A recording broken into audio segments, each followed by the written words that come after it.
Hi Eric, thanks for coming here at Alamo Square and choosing this beautiful location. Um, Tell me a little bit more about what you've been doing nowadays. Sure. So I run Full Disclosure, which is a website that has a bunch of media on it, articles, blog posts, and a weekly podcast, all having to do with sex and sex education. That's also kind of comedy based, so it's fun, funny, and hopefully educational. How did you come up with this idea?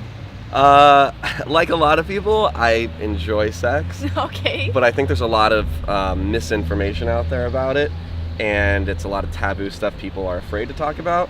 So we wanted to kind of dive into it, full disclosure, and have a very open, honest approach to sex. Okay. Yeah. And before that, what you were doing? Before that, I was working on a startup called Artist, which was a crowdsourcing site for people to find people from all sorts of creative backgrounds and get them work. So videographers, designers, actual studio artists. And what did happen with that startup?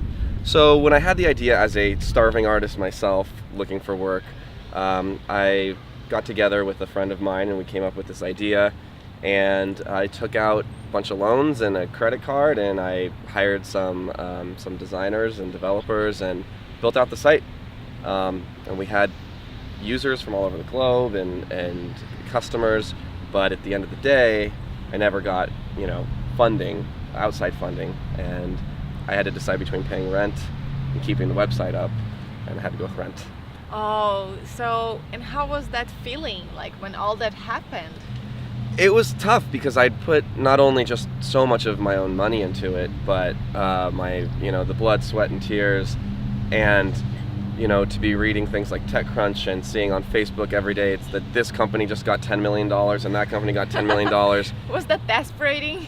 Yeah, it felt like everybody was just kind of having fun playing with someone else's money, and now I'm on like food stamps and paying my rent with a credit card, and it just seemed like two very different worlds, the one I was reading about and the one that I was actually living.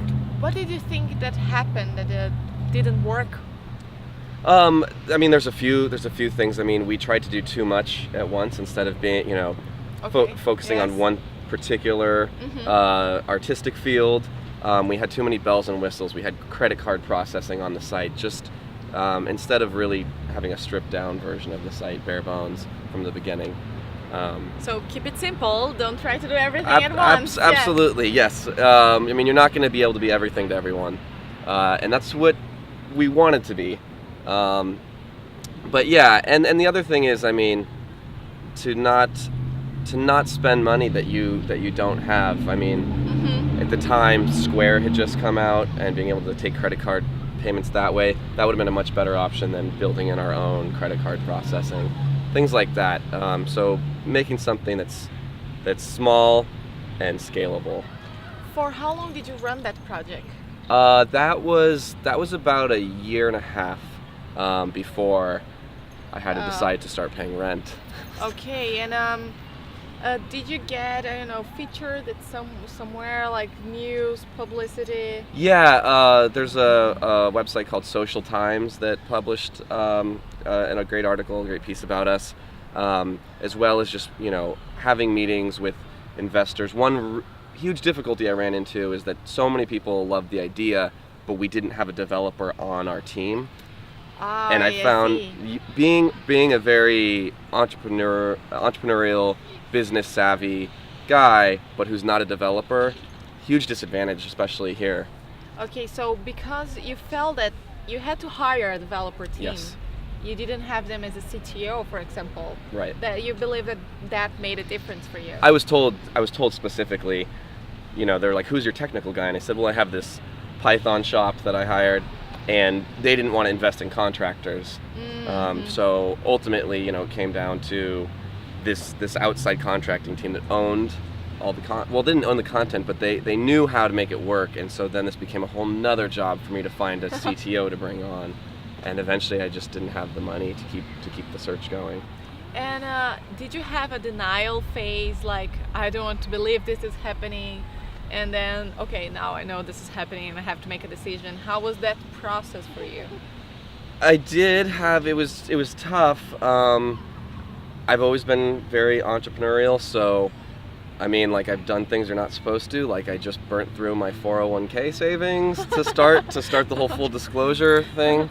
But I think another lesson is that people hear about these success stories and they think that you try your first time and you knock it out of the park. And the reality is that, you know, for every success that you hear about, there's been 9 failures behind it. Yes, you're right. And well, after that, how long did it take for you to recover and start a new business or a new job? I'm still recovering right now. Yeah, how long? How long was that? I mean, right now, I literally just paid this month's rent on a credit card, and I don't know where, like, the next paycheck, if any, is going to come from. But that's kind of the life that I lead. Yeah, so I have the debt, and I'm gonna find some way to pay that back. Okay, and yeah. What motivates you nowadays? Definitely passion and creativity. I've worked many corporate jobs for, you know, big, you know, top 3 tech companies. Can you name them? Yeah, sure. I mean, I've worked for Google, and I've worked for big ad agencies and worked with clients like Apple. Wow. But I never want to be stuck behind a cubicle trying to make someone else's vision happen. You're not a corporate guy. Like, you like to have your own business. You're very entrepreneurial. Yeah, that can be corporate. It's just that I don't want to wake up in the morning and say, how can I make somebody else's dream come true? Yeah, like, that's right. I'm passionate about my own things and that I think are worthwhile. Great. Yeah. So you work to big corporations, you realize that that's not your dream. You really feel like you want to have something for your own. Is Yeah. that right? Yeah, I dealt with a lot of corporate politics. One of the blog posts that I made, my most popular one to date, was about, for instance, I actually got fired from a tech startup and I was told it was because of how I looked. Yeah, and I was their top sales guy and had the numbers and was getting big top tier clients on for them, but they felt that I didn't have a clean cut corporate enough look.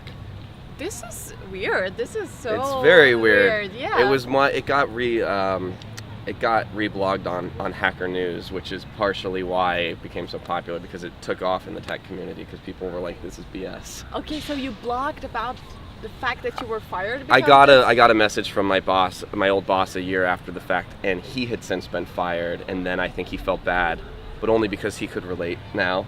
Yeah, and now that it was public, the world will see. And he was like, he just said that, yeah, he was so sorry and the wrong decisions were made and that I was the best employee there and blah, blah. But he was telling me this a year after. The matter of fact is that the CEO said he didn't like how I looked, so. Wow. Yeah, that made me say I never want to work for anybody else again. Like, Okay. I can't, yeah. And do you have any other fun stories about things that happened to you during like the startup thing and also corporate world, like something that was, what the hell, how could that happen? Yeah, I mean, there's good and there's bad. Like, everything's always exciting, be it, you know, going into a pitch meeting or just networking with people, getting contacts from random people on the internet who are like, oh, I've heard about you and what you're doing. Yes. With what I'm doing right now, completely different than that tech startup, but with the sex community in the sex world, I've literally been in a bar and had someone come up to me just from hearing my voice from the podcast. Wow. Yeah, that was awesome. I can imagine. Also, like, you recognize my voice? Yeah, they were like, full disclosure. I'm like, what? And they're like, Eric Berry from Full Disclosure. I'm like, yeah? And they literally had just recognized my voice because they had been hearing me every week, and that was cool. That's the kind of feedback that you really need to hear as an entrepreneur. Like, there are people listening out there. Like, yeah. It's real. Yes. Yeah. And then the next thing I need to hear is how I'm going to make money, and then we'll be good. Yes. Well, very important. You have to pay rent, right. Not on the credit card, you right. know. And do you have plans for the future, like expectations and? Yeah, right now it's just going with the whole Full Disclosure thing. You know, I'm doing speaker series now on topics like sex and relationships and dating, and yeah, continuing with that, I'm working on a TV script kind of about my past, so I'm hoping that turns into something. Oh, please keep me updated about Yeah. that. Yeah, I absolutely will. And do you have pieces of advice to other people that want to start their company and they are not tech people? Yeah. Would you have some sound bites on that? Yeah, I think first and foremost is that you can't be afraid of failure. You have to be ready to embrace rejection, because that's how you learn from your mistakes. You know, it's a very popular word in the tech community talk about pivoting, and really what all that's saying is that we messed up and we learned from that mistake and we're going to try something new. And just for me to understand a little bit more, when you were with your tech company, did you go pitching? Did you have mentoring? You did that prototype things. I mean, you did all the steps.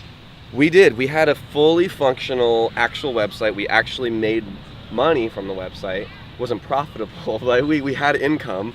And we had pitch meetings with VCs and angel investors. We had a pitch deck.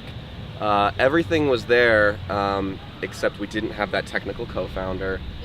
And I think, again, the site itself could have been more focused. Yeah. Okay. If you, by synchronicity, happen to meet a CTO, would you go back to that idea? I strongly believe in the idea. If there was a way that I could do it, and again know that I'd be able to know how I'm going to eat dinner and pay rent, that's the only reason I stopped it. It wasn't because I stopped believing in the idea. It was just I was faced with a really tough decision to put that on hold, or not know where I was going to live. Yes, and let me see. This is very nice. Like, you're talking in a very open way about all this experience. This is really good, very true. And are you from San Francisco? Where did you grow up? I'm from the Bay Area, so I grew up on the peninsula.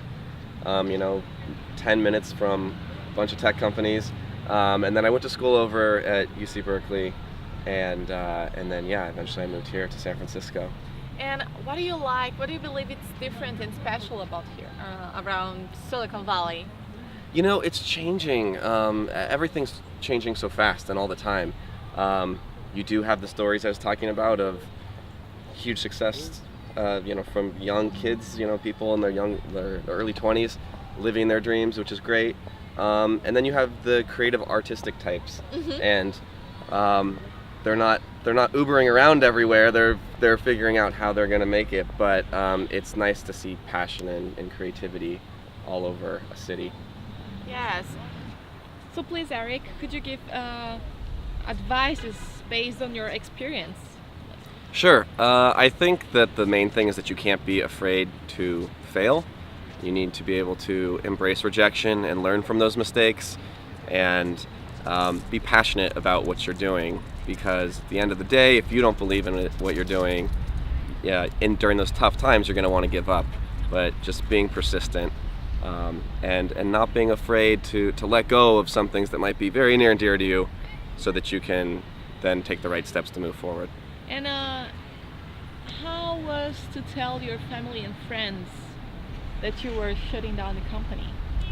They're so used to me doing crazy. I ran a theater company as well, that was super successful and still didn't make any money. So they're very used to me having these kind of creative entrepreneurial endeavors. So they want to see me succeed, and they don't want me to be homeless. But I've taken out many loans from people that I know, and yeah. So they support you somehow?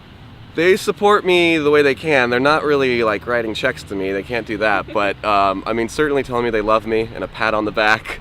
But yeah, they think I'm a little crazy in some ways. But I think sometimes you have to be a little bit crazy to be a risk taker like this. Do you believe the fact that you grew up here in the Bay Area helped you to become an entrepreneur? I don't know. I think it's just I've been surrounded by very cool people, and seeing people who have challenged themselves to create things, and that's always been inspirational to me. And when I went to school at Berkeley, I was surrounded by so many smart people that were thinking outside the box, and that's definitely helped me to do that. Yeah, then talking a little bit about your new company, what inspires you to do what you're doing?